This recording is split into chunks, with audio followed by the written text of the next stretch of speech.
Part 1. The reason you forget almost everything you learn. Have you ever finished reading a book and felt inspired only to realize a month later that you barely remembered any of it? Maybe you've watched a powerful documentary. Maybe you've listened to a podcast that completely changed your perspective. Maybe you've spent hours watching educational videos online. In the moment, everything feels important. You nod your head, you take notes, you tell yourself that this information is going to change your life. But then something strange happens. Days pass, weeks pass, and most of it disappears. You remember a few fragments, a few sentences, a vague impression of what you learned. But the details? Gone. The lessons? Mostly forgotten. And after experiencing this enough times, many people begin asking a frustrating question. What's the point of learning if I'm going to forget everything anyway? If you've ever felt that way, you're not alone. In fact, this is one of the biggest struggles of modern learning. Today, we have access to more information than any generation in history. Thousands of books, millions of videos, endless courses, unlimited knowledge. Yet many people feel less knowledgeable than ever before. Why? Because collecting information and remembering information are two completely different things. Most people focus on consuming. Very few focus on retaining. And that's exactly what we're going to talk about today. By the end of this video, you'll understand a simple 3-step system that can dramatically improve how much you remember from books, articles, documentaries, conversations, and life experiences. But before we get there, we need to understand something important. The problem isn't your memory. The problem is your approach. Many people believe they have a bad memory. But think about this. Can you remember the name of your favorite childhood friend? Can you remember the lyrics of a song you loved years ago? Can you remember scenes from a movie you watched a decade ago? Most people can, which means the brain is perfectly capable of storing information for a very long time. The real question is, why does it remember some things and forget others? The answer is surprisingly simple. The brain remembers what it cares about. And that's where our first principle begins. Step 1, follow your curiosity. If you want to remember more, start by learning things that genuinely interest you. This sounds almost too simple, but it's one of the most powerful truths about learning. Think about sports fans. Many of them can tell you the names of players, statistics, championship years, team histories, and famous moments that happened decades ago. Ask them how they remember all of that. Most won't have an answer. They never tried to memorize it. They simply cared about it. The information stayed because it mattered to them. Now compare that to a student forcing themselves to memorize material they dislike.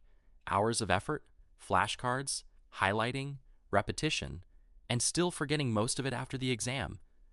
The difference isn't intelligence, it's interest. Interest acts like a spotlight. Whatever falls inside that spotlight gets processed more deeply. Whatever stays outside, it gets ignored. I once knew someone who claimed he hated reading. He told everyone he wasn't a book person. He believed he simply lacked the patience to sit down and read. Then one day he discovered books about World War II. Suddenly, everything changed. He started reading for hours. One book became 5, 5 became 20. A few years later, he had read more books than anyone in his circle of friends. The problem was never reading. The problem was finding a subject that sparked genuine curiosity. And this is where many people make a critical mistake.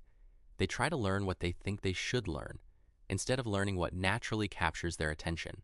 Society tells them certain topics are important, certain books are essential, certain subjects are valuable, so they force themselves through material that doesn't resonate with them.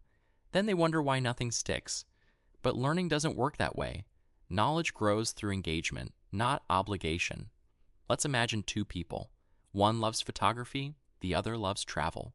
If both are forced to study accounting for the next 6 months, they'll probably struggle. But if the photography enthusiast starts studying cameras, lighting, composition, editing, and visual storytelling, they'll absorb information rapidly. If the traveler starts exploring geography, culture, languages, and world history, they'll do the same. Because curiosity creates energy, and energy creates attention, and attention creates memory. This doesn't mean you should only learn fun things. It means you should build your learning journey around genuine interests whenever possible. Because interests have a unique ability to expand. Someone starts by playing video games, then becomes curious about character design. That leads to digital art leads to animation leads to software development. Years later, what started as entertainment becomes a career. The path was never planned. Curiosity created it. The same thing happens everywhere. A love for cooking can lead to nutrition. Nutrition can lead to health science. Health science can lead to medicine. A fascination with travel can lead to history. History can lead to politics. Politics can lead to economics. Knowledge is connected. Once you begin moving through one area, it naturally introduces you to others. That's why the first step is so important. Don't start with what everyone else finds interesting. Start with what makes you ask questions.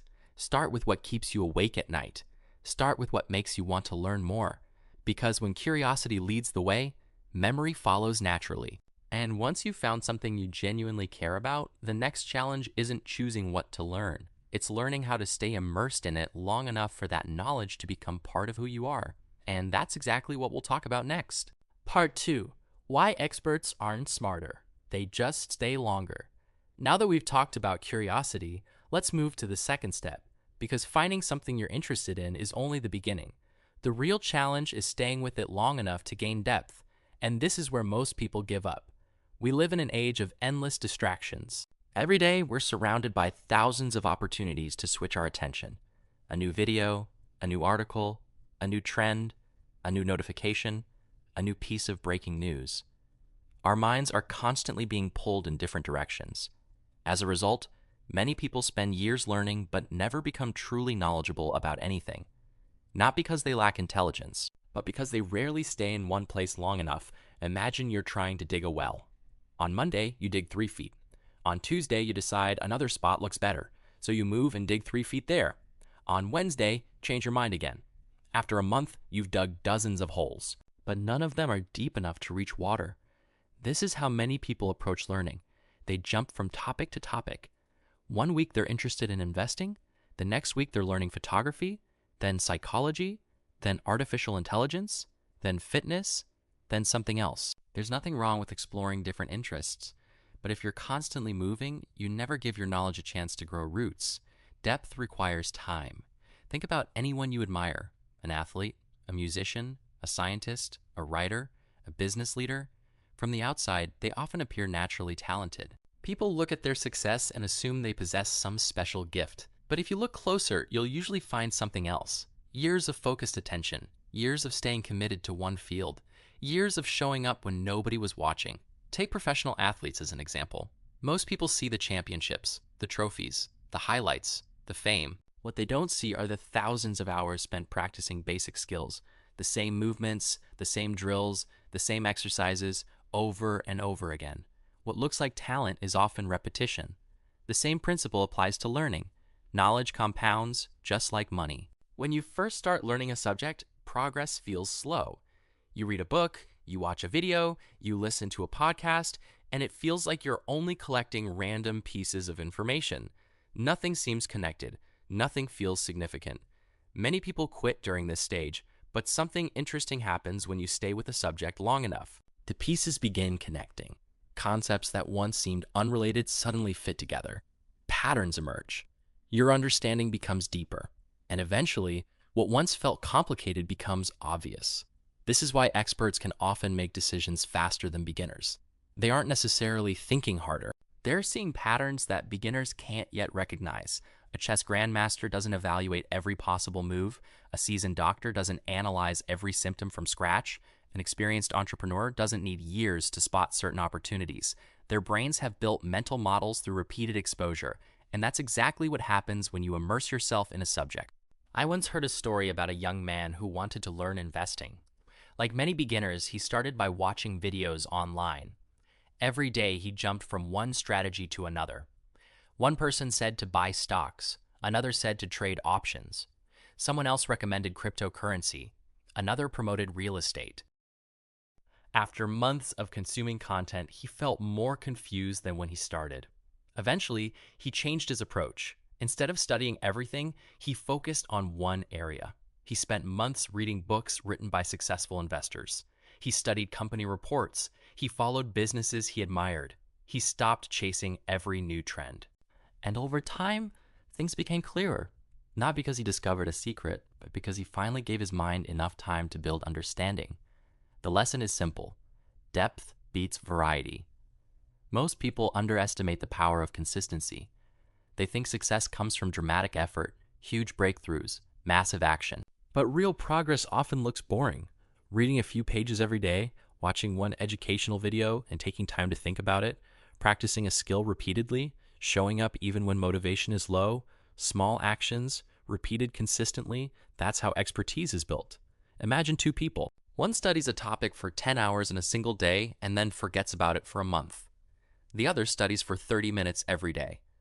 At first, the first person appears more productive. But after a year, the second person usually knows far more. Why? Because learning is not just about effort. It's about frequency. Every time you return to a subject, you strengthen the pathways associated with it. Every exposure makes future learning easier. Every connection increases understanding. Think of it like walking through a forest. The first time, the path barely exists. The second time, it's easier to find. After hundreds of trips, a clear trail appears. Your brain works the same way. The more often you travel the same mental path, the stronger it becomes. That's why the goal isn't to consume more information. The goal is to spend more meaningful time with valuable information. Once you've found something that genuinely interests you, stay with it. Explore it from different angles. Ask questions. Read books. Watch documentaries, have conversations, apply what you learn, because mastery isn't created by touching many subjects. Mastery is created by going deeper into the ones that matter most. And yet, even if you do all of this, one challenge still remains.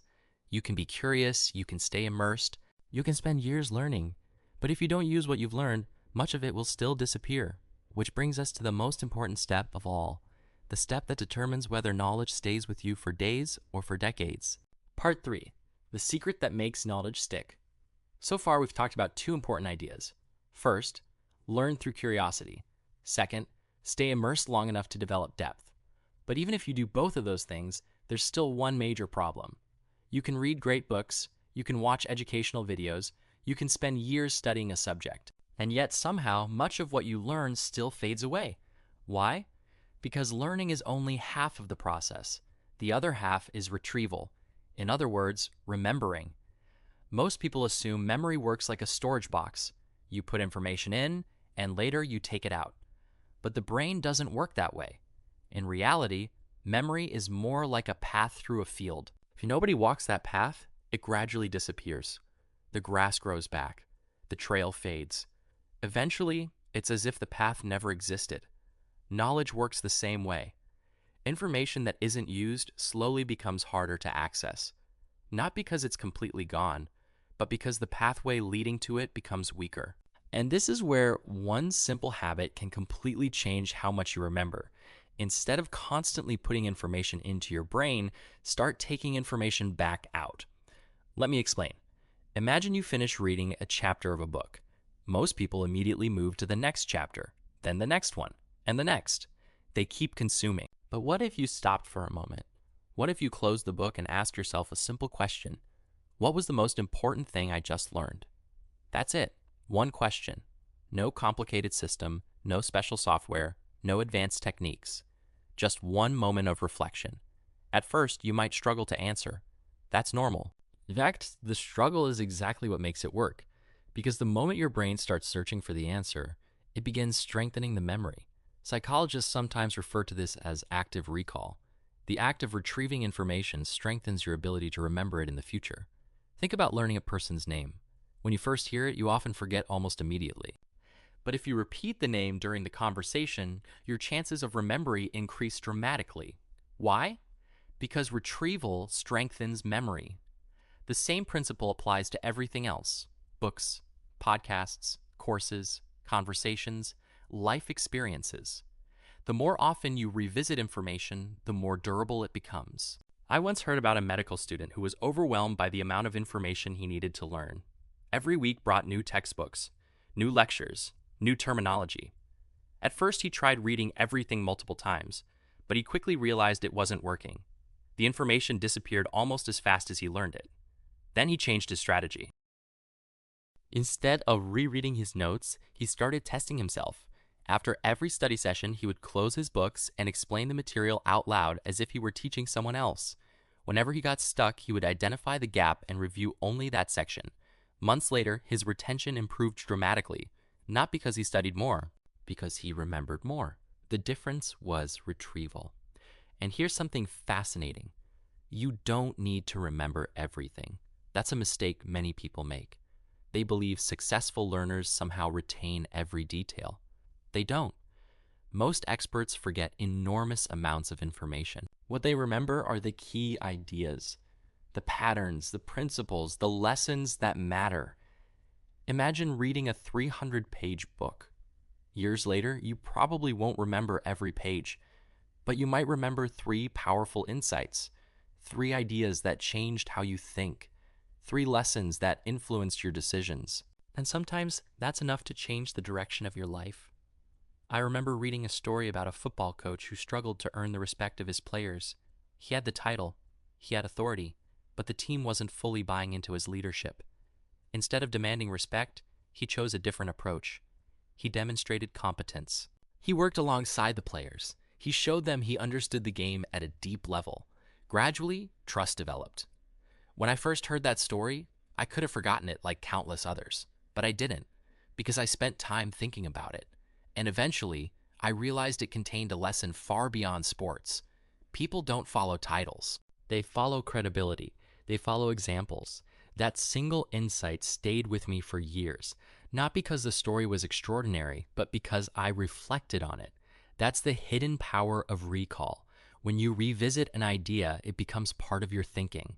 And once something becomes part of your thinking, it begins influencing your actions. This is where learning becomes transformation. Most people measure learning by how much content they consume, but that's the wrong metric. Imagine 2 people. The first reads 50 books in a year, but never applies anything. The second reads 10 books, but deeply reflects on each one. They write down lessons. They discuss ideas. They test concepts in real life. A few years later, who do you think has changed more? Probably the second person, because knowledge only becomes valuable when it affects behavior, and behavior changes through reflection, not consumption. One of the simplest habits you can build is this. Whenever you finish a book, a documentary, a podcast, or an article, pause for 5 minutes. Ask yourself, what was the most interesting idea? What surprised me? What challenged my thinking? What can I apply to my life? Then write down your answer. Just a few sentences. That's all. Those few minutes may be more valuable than the entire hour you spent consuming the content, because that's where learning moves from short-term memory into long-term understanding. And over time, something remarkable happens. You stop feeling like you're forgetting everything. You begin connecting ideas from different areas of life. A lesson from sports helps you at work. A concept from history improves your decision-making. A story from a book changes how you approach relationships. Knowledge starts forming a network instead of existing as isolated facts. And that network becomes one of your greatest assets. Because information is everywhere, but understanding is rare. Anyone can collect information. Very few people take the time to think about it. And that's exactly why reflection creates such a powerful advantage. So let's bring everything together. If you want to remember more of what you learn, follow these 3 principles. First, start with genuine curiosity. Learn things that naturally interest you. Second, stay immersed long enough to develop depth. Don't constantly jump from one topic to another. Third, and most importantly, practice recall. Pause, reflect, remember. Because the goal of learning isn't to finish books. It isn't to complete courses. It isn't to consume endless content. The goal is to become a wiser version of yourself. And that doesn't happen through information alone. It happens when information becomes understanding, when understanding becomes action, and when action becomes part of who you are. The next time you finish reading a book or watching a video, don't rush to the next thing. Take a moment. Think about what mattered most, because that one small habit may change how much you remember for the rest of your life.